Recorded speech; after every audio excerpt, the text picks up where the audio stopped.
vamos a entrar en el capítulo 3, que es el que yo quiero desarrollar un poco más en esta mañana. Porque dice Francisco al comenzar el capítulo 3, ¿cómo se hace para llegar a ser un buen cristiano? Es decir, un cristiano que una espíritu y carne, palabra y vida, adoración y servicio, Eucaristía y lavatorio de los pies, contemplación y lucha, morada y camino, templo y calle. ¿Cómo se hace para llegar a ser un buen cristiano? La respuesta es sencilla. Es necesario hacer cada uno a su modo lo que dice Jesús en el Sermón de las Bienaventuranzas. En ella se dibuja el rostro del Maestro, que estamos llamados a transparentar en lo cotidiano de nuestras vidas. Por eso el título del capítulo 3 se llama A la luz del Maestro. Y a la luz del Maestro, Francisco presenta dos textos. Uno, el texto de las Bienaventuranzas, en el Evangelio según San Mateo, en el capítulo 5, pero también con alguna referencia al Evangelio de Lucas. Pero el texto que sigue es el de Mateo. Luego alguna vez cita los paralelos de Lucas, pero el texto son las 8 Bienaventuranzas de San Mateo. ¿Y cómo llama él, cómo titula esta parte del capítulo 3? A contracorriente. A contracorriente. Es decir, vivir las bienaventuranzas, no enarbolarlas solo como una bandera ideológica, sino encarnarlas nos sitúa a contracorriente. A contracorriente. En la vida ordinaria.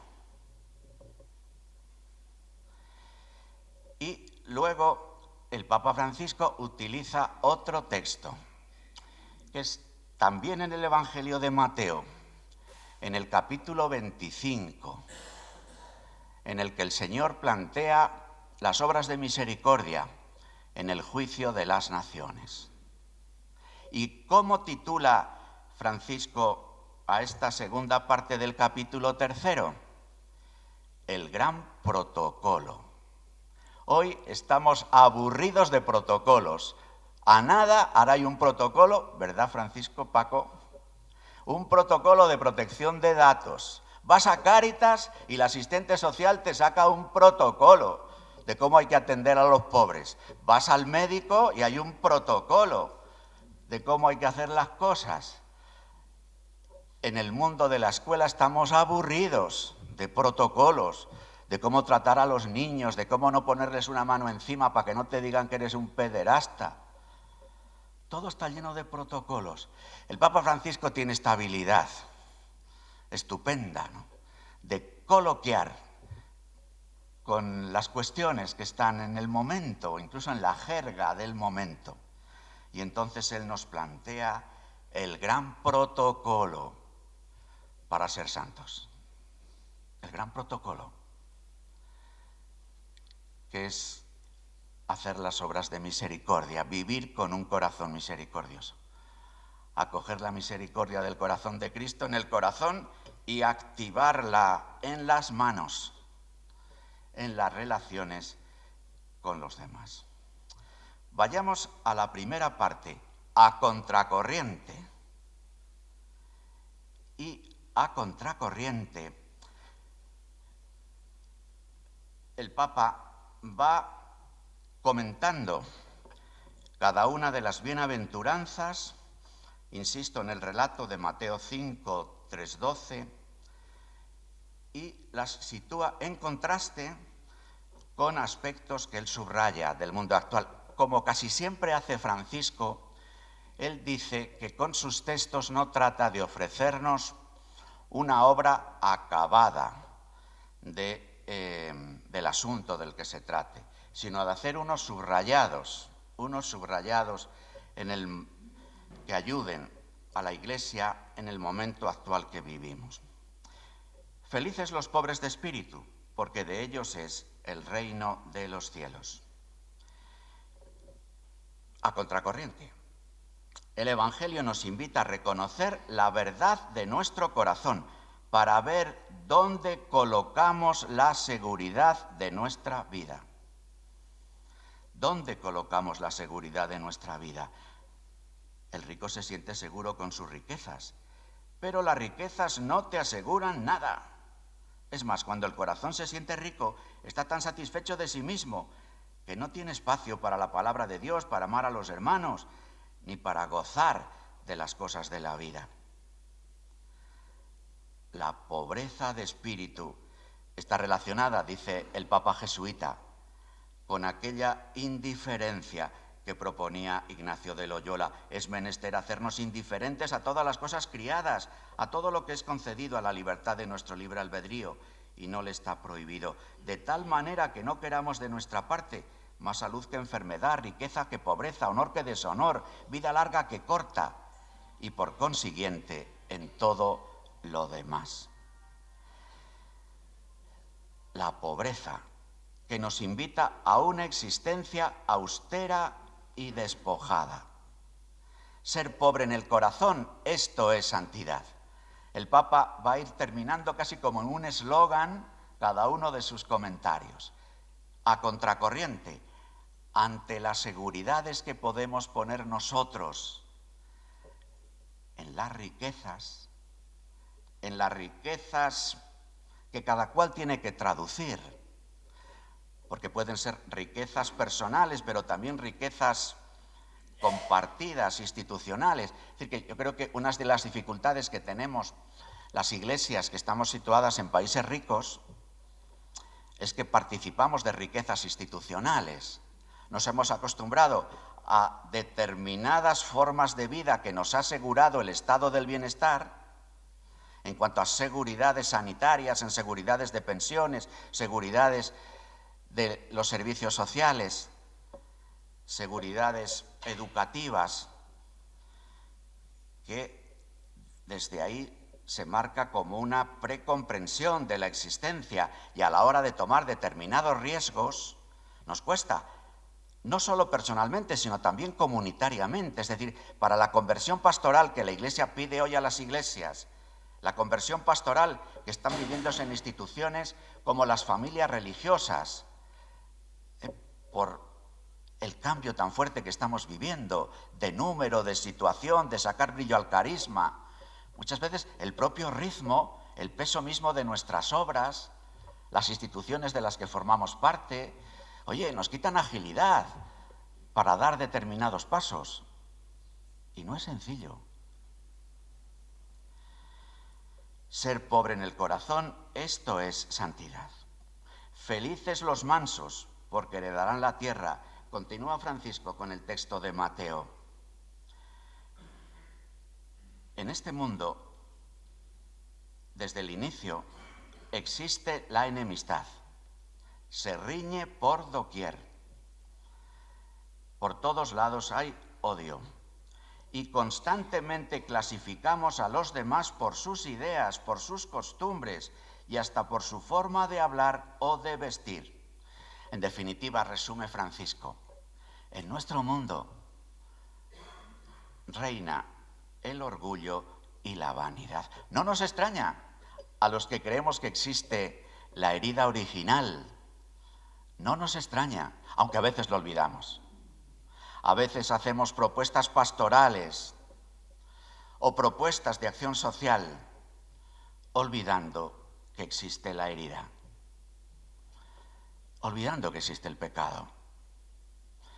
En la sociedad en la que vivimos, lo estamos viendo estos días, una vez más, tantas veces más, hay corrupción que provoca incluso terremotos sociopolíticos. Hay violencia que provoca que tengan que surgir cada vez más y más protocolos y pidamos más policías, o que intervenga el derecho penal para resolver los problemas que tenemos, sobre todo ante determinados casos que estremecen los sentimientos de la gente, cuando muere un niño que le mata a alguien. Y evidentemente que hace falta medidas policiales y penales, pero evidentemente esa no es la solución. La solución es una parte de la solución, es atender a las consecuencias, a los efectos. Pero la causa está en la herida, en el pecado, orgullo y vanidad, donde cada uno se cree con el derecho de alzarse por encima de los demás, que también se hace categoría cultural y categoría jurídica, derecho a decidir, derecho al uso del propio cuerpo, autodeterminación, en los foros personales y también en los sociales y políticos. Y hay dificultades para la vida en común. Sin embargo, aunque parezca imposible, Jesús propone otro estilo, a contracorriente, la mansedumbre.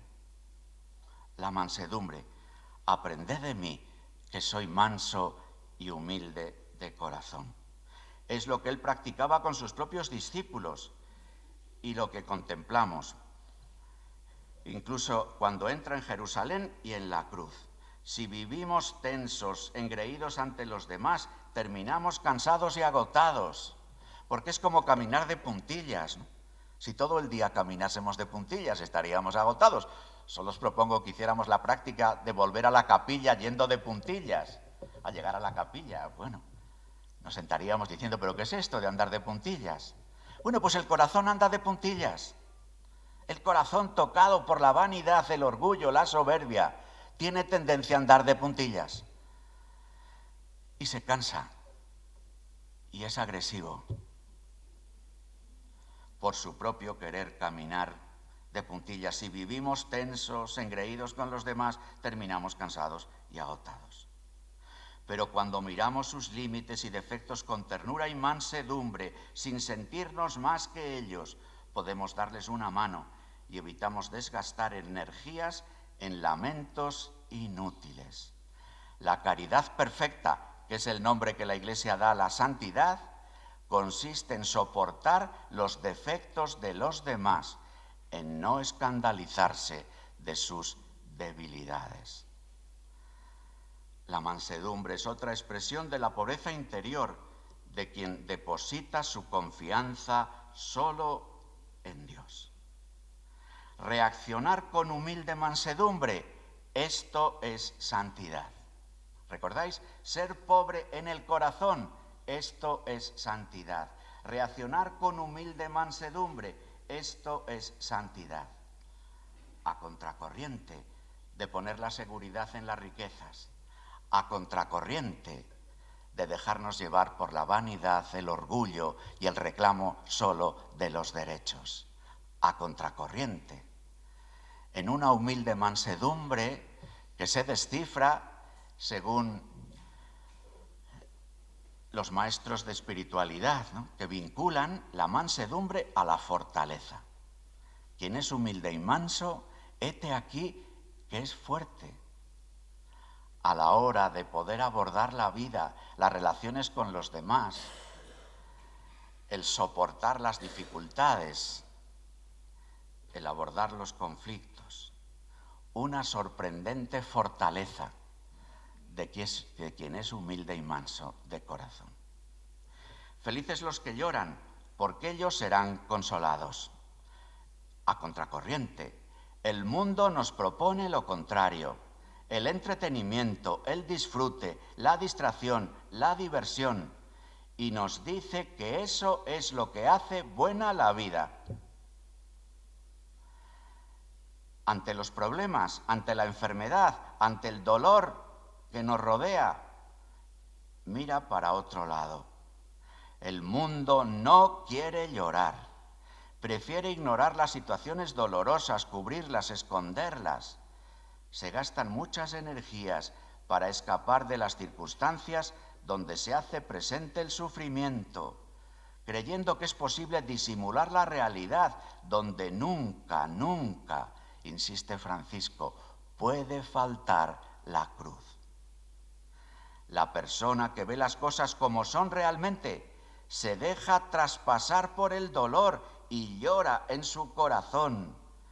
Es capaz de tocar las profundidades de la vida y ser auténticamente feliz.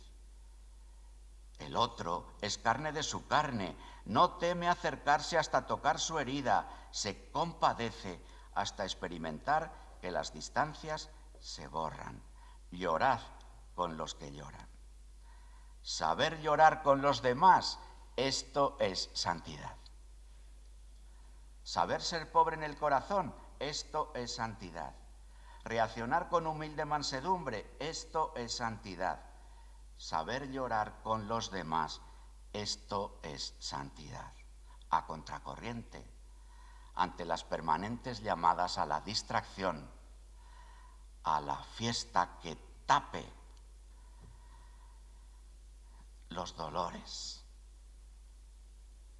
Seguramente en esta propuesta cultural de la fiesta que tape los dolores, hoy especialmente exacerbada, pero que es una constante en la vida de los hombres, está el origen de tantos comportamientos y de tantos consumos tóxicos. Felices los que tienen hambre y sed de justicia, porque ellos quedarán saciados. Hambre y sed, dice Francisco, son experiencias muy intensas, porque responden a necesidades primarias y tienen que ver con el instinto de sobrevivir. Hay quienes con esa intensidad desean la justicia y la buscan con un anhelo tan fuerte. Pero la justicia que propone Jesús no es como la que busca el mundo, tantas veces manchada por intereses mezquinos, manipulada por un lado o por otro. En otra parte del texto va a hablar de las ideologías y de cómo las ideologías han salido ya en el gnosticismo, aparecen aquí de manera indirecta y vuelven a aparecer más adelante en el texto, hacen que el hambre y sed de justicia que tantos hombres y mujeres tenemos en el corazón, sea ante la necesidad de hacer programas de justicia, quedar entrampadas por propuestas ideológicas que impiden ver en las propuestas que otros hacen elementos que conjuntados ayuden al bien común. La realidad nos muestra qué fácil es entrar en las pandillas, dice Francisco, fijaros, en las pandillas de la corrupción, formar parte de esa política cotidiana del doy para que me den, donde todo es negocio. ¿Y cuánta gente sufre por las injusticias? ¿Cuántos se quedan observando impotentes cómo los demás se turnan para repartirse la torta de la vida? Torta, que es una expresión iberoamericana, que nosotros podríamos tarta. La tarta de la vida. Algunos desisten de luchar por la verdadera justicia, que es lo que está pasando hoy, en el déficit de vocaciones a vivir la caridad política. También va a hablar de esto al final el Papa, a la hora de hablar de las obras de misericordia, que no consiste solo en dar de comer al hambriento, sino en el cambio social que es necesario que se produzca para que los hambrientos coman. ¿Cuánta gente se queda observando impotente? Algunos desisten de luchar por la verdadera justicia y optan por subirse al carro del vencedor. Esto no tiene nada que ver con el hambre y la sed de justicia que Jesús elogia. Buscar la justicia con hambre y sed, esto es santidad. Esto es santidad. Ser pobre en el corazón, reaccionar con humilde mansedumbre, saber llorar con los demás, buscar la justicia con hambre y sed, a contracorriente. Felices los misericordiosos, porque ellos alcanzarán misericordia. La misericordia tiene dos aspectos, nos recuerda el Papa. Es dar, ayudar, servir a los otros y también perdonar, comprender. Mateo lo resume en una regla de oro, que está también en el Sermón del Monte. Todo lo que queráis que haga la gente con vosotros, hacedlo, gracias Jorge, vosotros con ella. El catecismo nos recuerda que esta ley se debe aplicar en todos los casos, de manera especial cuando alguien se ve a veces enfrentado en situaciones que hacen el juicio moral menos seguro y la decisión final. Dar y perdonar es intentar reproducir en nuestras vidas un pequeño reflejo de la perfección de Dios, que da y perdona sobreabundantemente. Sed misericordiosos como vuestro Padre es misericordioso. No juzguéis y no seréis juzgados. No condenéis y no seréis condenados. Perdonad y seréis perdonados. En Lucas, esta regla de oro se expresa de esta manera: con la medida que midiereis, se os medirá a vosotros. La medida que apliquemos para dar, se nos aplicará en el cielo para recompensarnos. No nos conviene olvidarlo. Es curioso cómo Francisco, a veces esto no aparece tan subrayado en los medios, habla en este texto con fuerza del diablo, que a veces ha desaparecido de la vida de la Iglesia y de nuestras predicaciones, y habla del juicio final y de nuestra responsabilidad en el camino de la vida ante el juicio de Dios. Porque si no, podemos hacer un dibujo del Padre misericordioso como un abuelo blandengue, al que le da igual 8 que 80. No nos extrañe luego la falta de tensión en nuestra propia vida y la que podamos ofrecer a los demás, si dejamos que el relativismo culturalmente dominante entre también en nuestra propia comprensión de Dios y de lo que Dios regala y propone. Jesús no dice,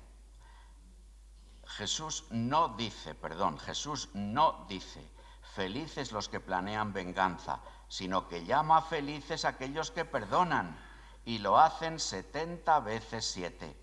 Es necesario pensar que todos nosotros somos un ejército de perdonados. Todos nosotros hemos sido mirados con compasión divina. Si nos acercamos sinceramente al Señor y afinamos el oído, posiblemente escucharemos algunas veces este reproche: ¿no debías tú también tener compasión de tu compañero como yo tuve compasión de ti? Dar y perdonar es un pequeño reflejo de la perfección de Dios. Mirar y actuar con misericordia, esto es santidad. Buscar la justicia con hambre y sed, esto es santidad. Saber llorar con los demás, esto es santidad. Reaccionar con humilde mansedumbre, esto es santidad. Ser pobre en el corazón, esto es santidad. Felices los de corazón limpio, porque ellos verán a Dios. Esta bienaventuranza se refiere a quienes tienen un corazón sencillo, puro, sin suciedad, porque un corazón que sabe amar no deja entrar en su vida algo que atente contra ese amor, algo que le debilite o le ponga en riesgo. La limpieza del corazón,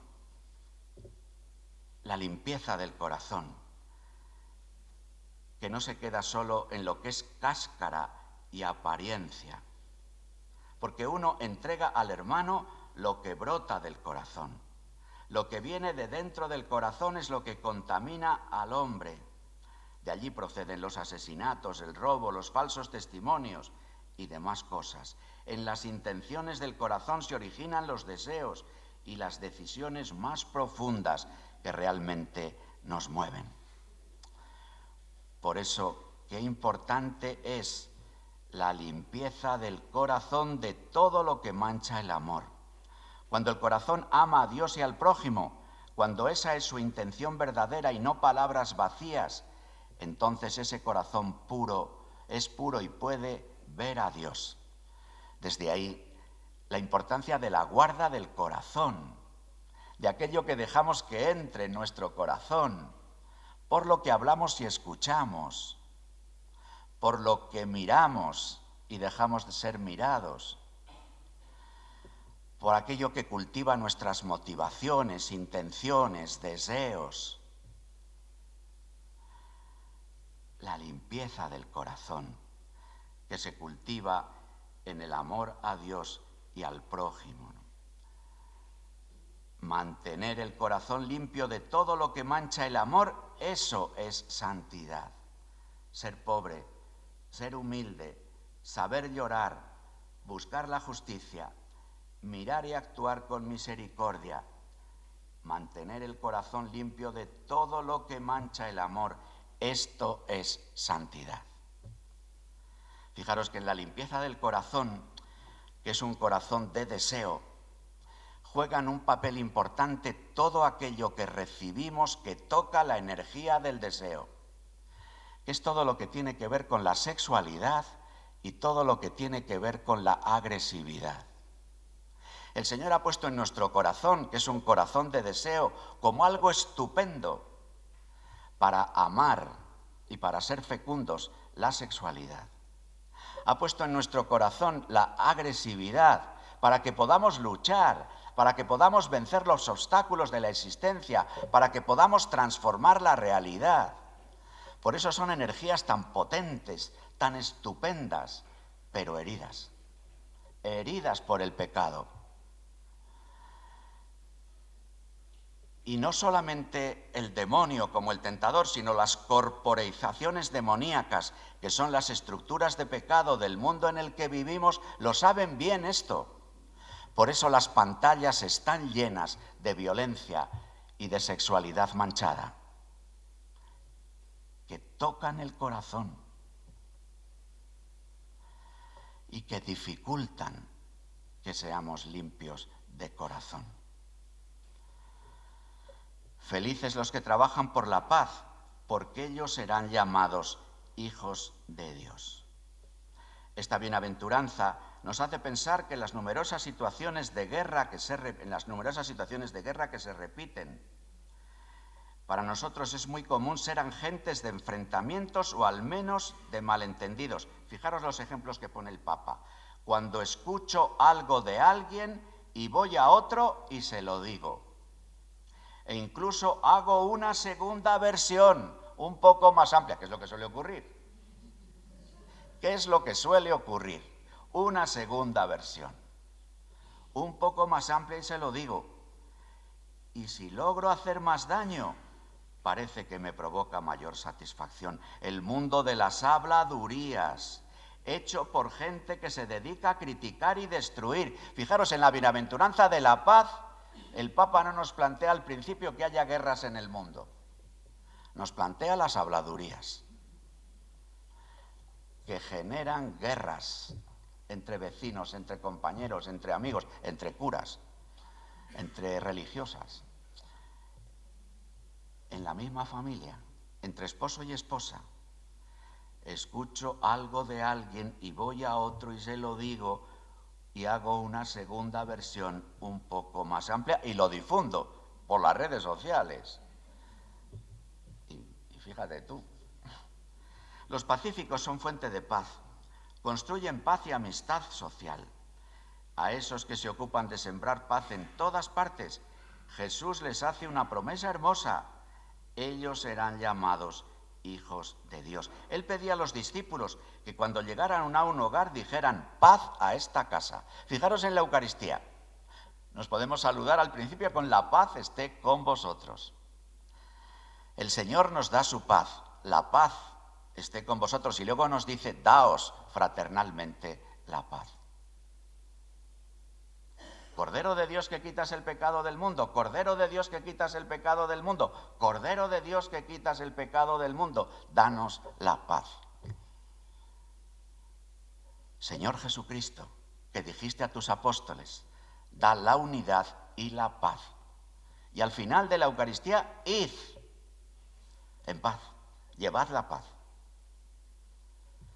Antes hemos sido bendecidos con la comunión, que es la fuente de la paz y la culminación última de la paz. Por eso serán llamados hijos de Dios. La palabra de Dios exhorta a cada creyente para que busque la paz junto con todos. Y si en alguna ocasión en nuestra comunidad tenemos dudas acerca de lo que hay que hacer, procuremos lo que favorece la paz.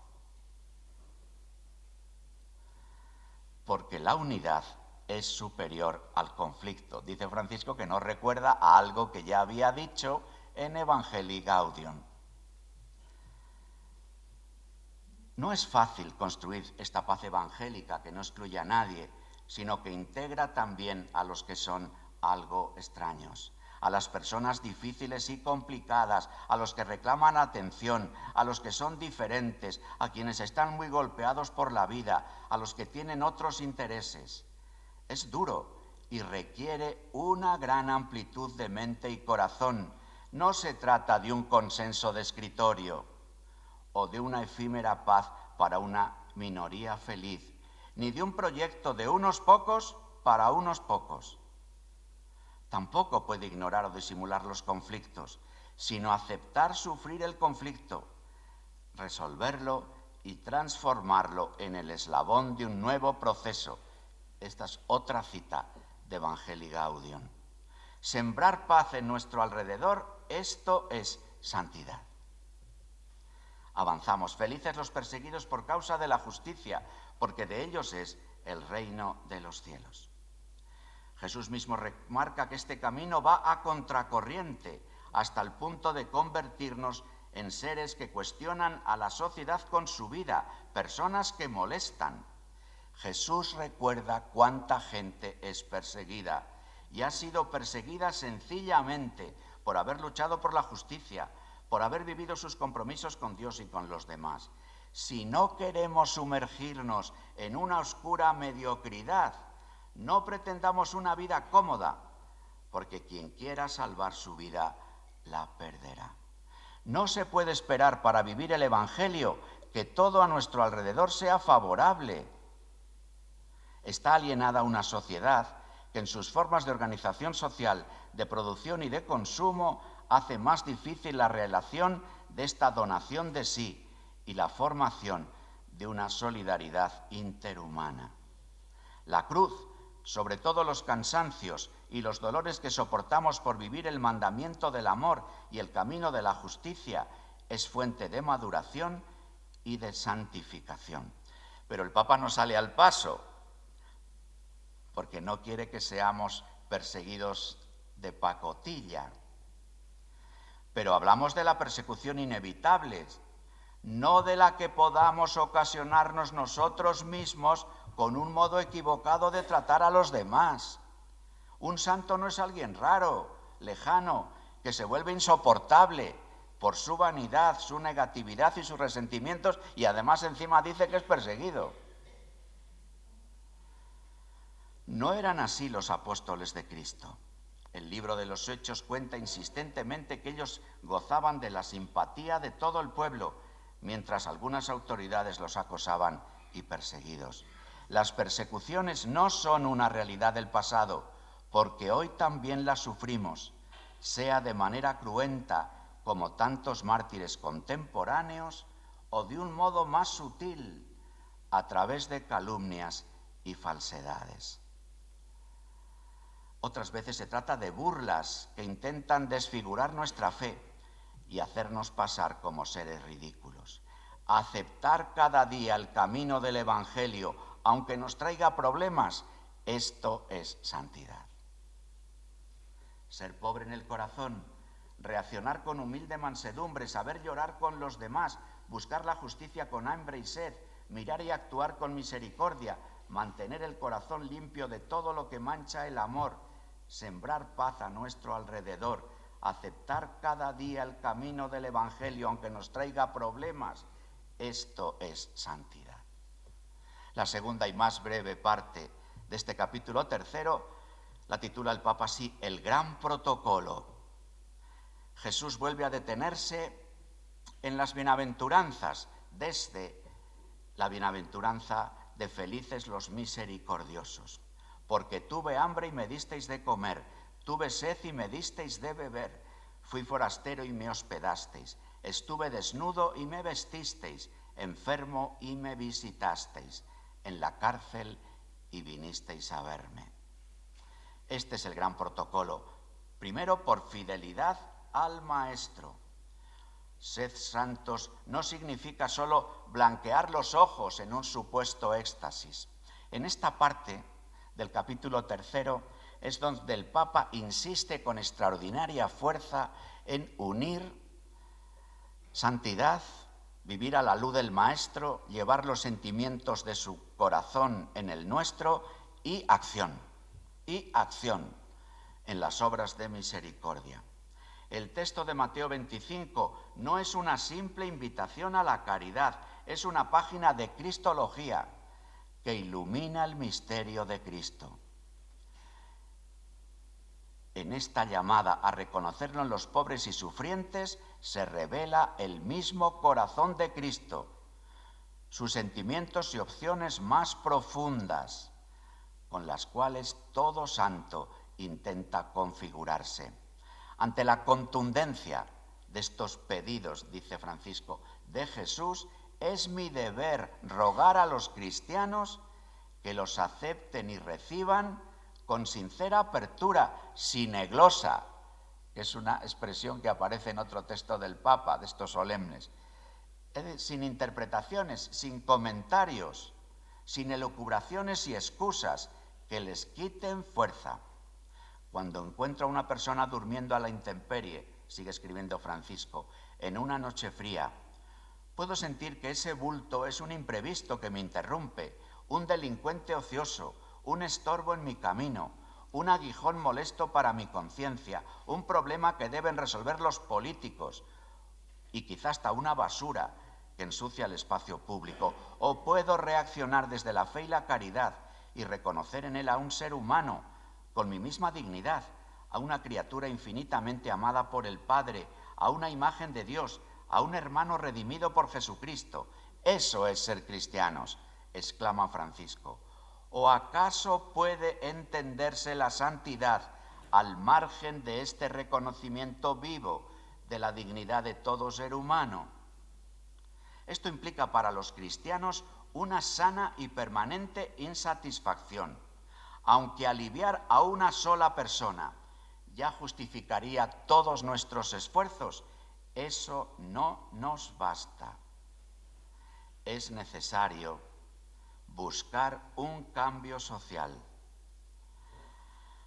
Ahí las obras de misericordia nos convocan no solamente a acciones puntuales, sino también a acciones institucionales. Sistema social y económico justo para que no haya exclusión. Dice el Papa luego, las ideologías, porque a la hora de realizar esto aparecen las ideologías, el cambio social suele estar marcado por propuestas ideológicas. Las ideologías mutilan el corazón del hombre. Lamento que a veces las ideologías nos lleven a dos errores nocivos. Dos errores. Por una parte, el de los cristianos que separan estas exigencias del Evangelio de su relación personal con el Señor. Así se convierte el cristianismo en una especie de ONG, quitándole la mística luminosa que también vivieron y manifestaron, y pone 3 modelos de santos: Francisco de Asís, Vicente de Paúl, Teresa de Calcuta. A estos grandes santos ni la oración, ni el amor de Dios, ni la lectura del Evangelio les disminuyeron la pasión o la eficacia de su entrega al prójimo, sino todo lo contrario. Una vez más, el Papa sale al paso de la separación. Un riesgo de las ideologías, que lo hemos vivido en la Iglesia. Pensar que eso que hemos llamado construir el reino de Dios, y que construíamos el reino de Dios haciendo progreso con hombres y mujeres de buena voluntad, eso en sí mismo ya bastaba. Eso es un riesgo permanente de nuestras Cáritas, un riesgo permanente de separar la relación con el Señor de la relación con los hermanos. También es nocivo e ideológico el error de quienes viven sospechando del compromiso social de los demás, considerándolo algo superficial, mundano, secularista, inmanentista, comunista, populista. ¿Veis? Sale el Papa al paso de cuestiones bien concretas que nos han dividido en la Iglesia. Estos son los de la adoración y estos son los de la lucha por la justicia. Estos son los de la piedad y estos son los de la acción social. Estos son los de la capilla y estos son los del barrio. No nos ayudan nada.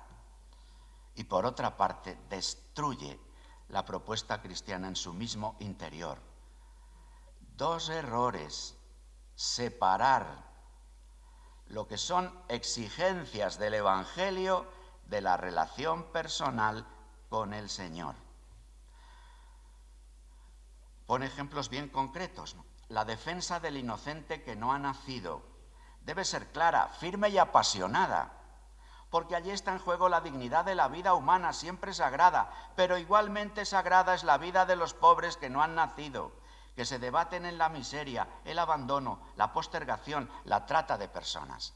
También nos puede ocurrir luchas en contra de las legislaciones proabortivas, y esos mismos católicos son mirados por otros católicos con sospecha. Estos son los del aborto, estos son los de la familia, estos son los del hambre, estos son los de las causas sociales. Es que no podemos trabajar juntos, es que no podemos unir lo que está unido en el misterio de Cristo y luchar con la misma pasión por la defensa del no nacido, que ya es un ser vivo, y la defensa de quien nacido carece de las condiciones más mínimamente dignas para poder vivir. No podemos plantearnos un ideal de santidad que ignore la injusticia de este mundo. Suele escucharse que frente al relativismo y a los límites del mundo actual sería un asunto menor la situación de los migrantes. Por ejemplo, algunos católicos afirman que la situación de los migrantes es un tema secundario frente a los temas de la bioética o de la cuestión de género. Unos más hacia un lado, otros más hacia otro. Por otra parte, no todos podemos dedicarnos a todo, eso es verdad. Pero no pudiendo todos estar dedicados a todo, tenemos que ver con alegría a los hermanos que se dedican a otra cosa, sintiendo que todo forma parte de la única misión en defensa de la dignidad humana.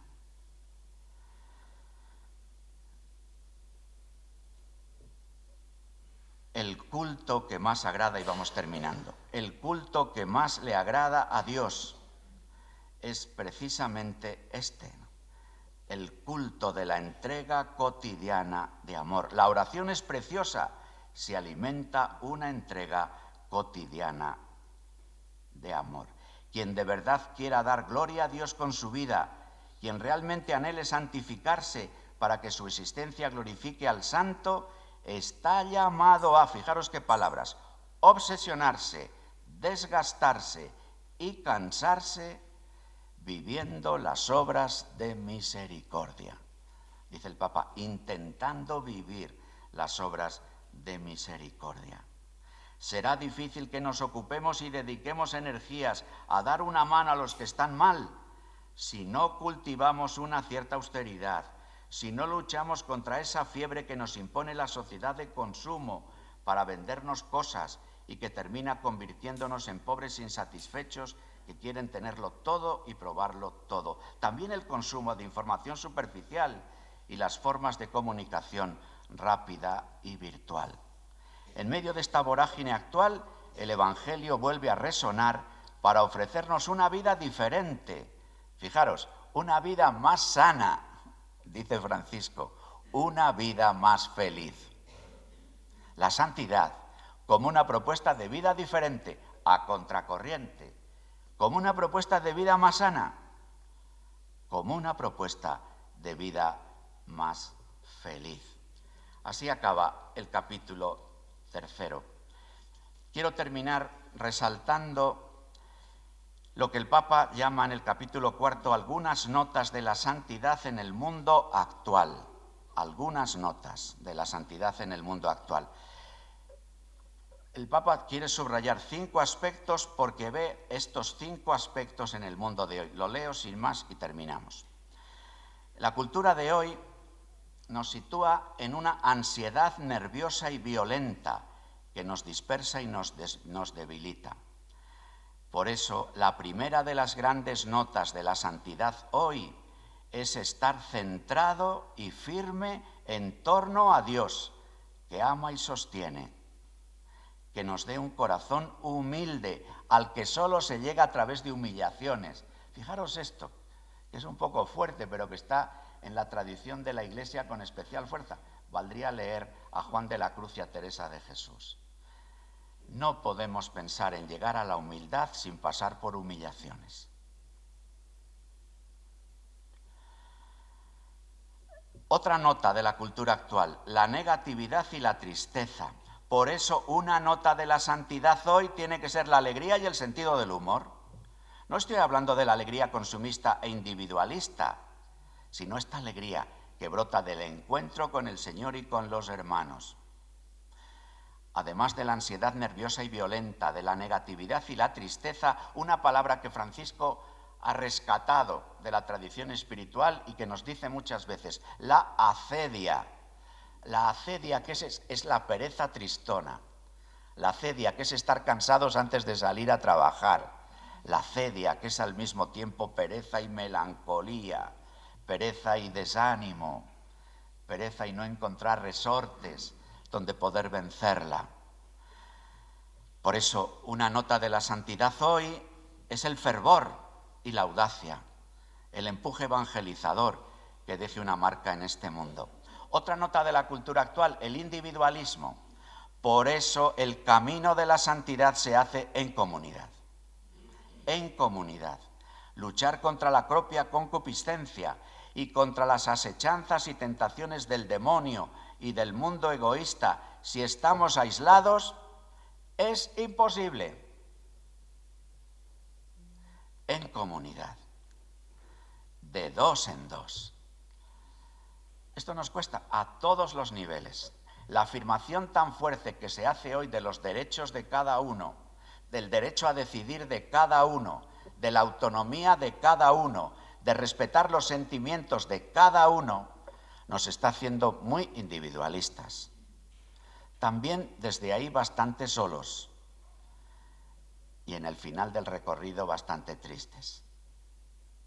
Por eso los rasgos de la santidad, la comunidad, el fervor y la audacia, la alegría, el estar centrado en Dios.